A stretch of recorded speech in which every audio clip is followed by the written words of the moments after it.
তুমি এসে গেছো? আজকে ধনতেরাস, মনে আছে তো? কি গিফট এনেছো আমার জন্য? হ্যাঁ বাবা, এনেছি তোমার জন্য, আমি গিফট এনেছি, তুমি চিন্তা করো না। দাঁড়াও দাঁড়াও, আগে আমি দেখাই, তারপরে তুমি দেখাবে। এই দেখো, এটা তোমার গিফট। নাও নাও, নিয়ে নাও। থ্যাংক ইউ সো মাচ, এটা আমার খুব পছন্দের গিফট। কি গো, দাও আমার গিফটটা। দাও দাও, তাড়াতাড়ি দাও, আমি দেখতে খুব এক্সাইটেড।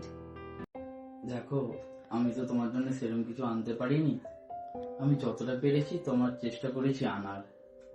তাও জানি না তুমি কতটা খুশি হবে, এটাই এনেছি, আর আপাতত তোমার জন্য এটাই আনতে পেরেছি, এই ছাটা।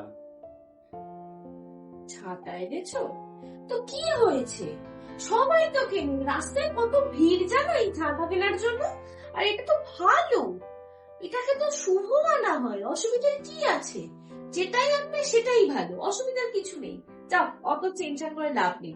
আর তোমার ফোন মানে ওটা আমারই ফোন, ওসব ভেবো না যে তোমাকে দিয়েছি মানে ফোনটা তোমারই থাকবো, তা আমারই থাকবে।